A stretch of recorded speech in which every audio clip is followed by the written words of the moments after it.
Okay, so we're going to get started with some economics questions. My name is Jeffrey. I'll be looking over some common micro macro questions that have been submitted before. We're going to go over the answers together, and then we'll go over and compare that to some of the answers that previous tutors have said to make sure that those are right. That being said, let's get started. So the first question says that GDP tends to overstate economic well-being because it takes into account one, improvements in product quality over time. Two, social costs related to the consumption of products with adverse health effects. Three, illegal activities of individuals and businesses. Four, non-market activities such as the productive work of housemakers. So remember that when we talk about GDP, we're calculating that as the total value of all goods and services produced within a country in a given amount of time, basically a year. And so a common approach would be to use the expenditure approach, which would be consumption plus investment plus government spending plus net exports.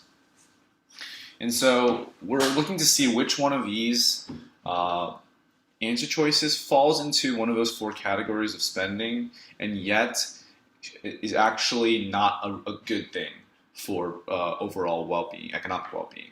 So let's take a look. So one says improvements in product quality over time.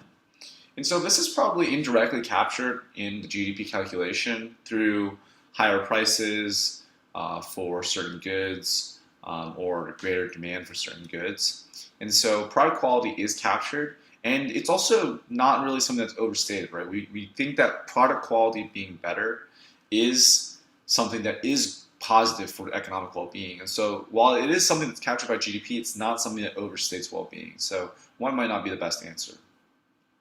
Two says social costs related to the consumption of products with adverse health effects.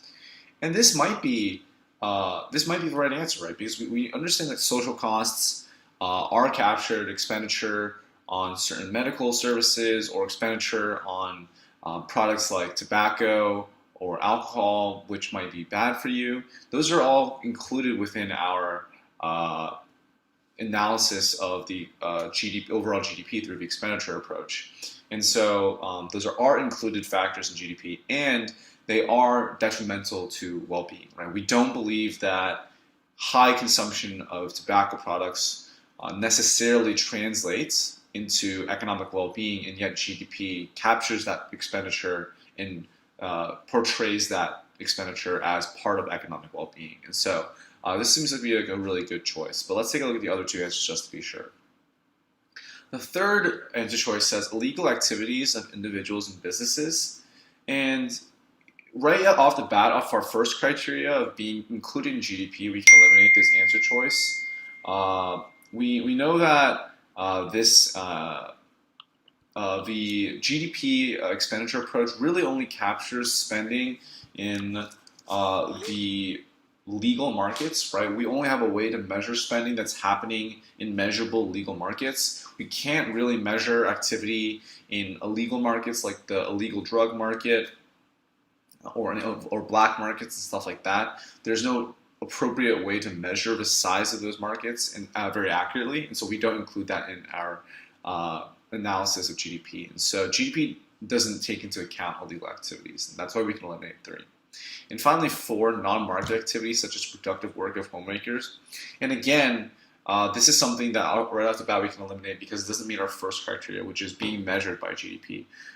If activity takes place in the home and not in the market, we again don't have a really good measurement for the total value of the work that's being done outside the markets. And so GDP is not going to include any calculations that try to adjust for non-market activities, and that's why 4 won't be the right answer.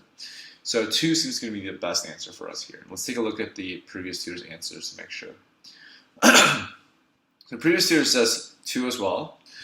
And they said that GDP is an imperfect measure of economic well-being as it is merely an aggregate of all value generated from commercialized production. It overstates and understates the standard of living in an economy in numerous ways.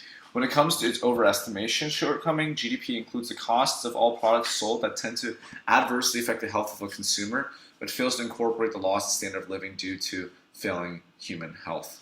So yeah, that is true. And so we're going to say good answer and mark that as correct.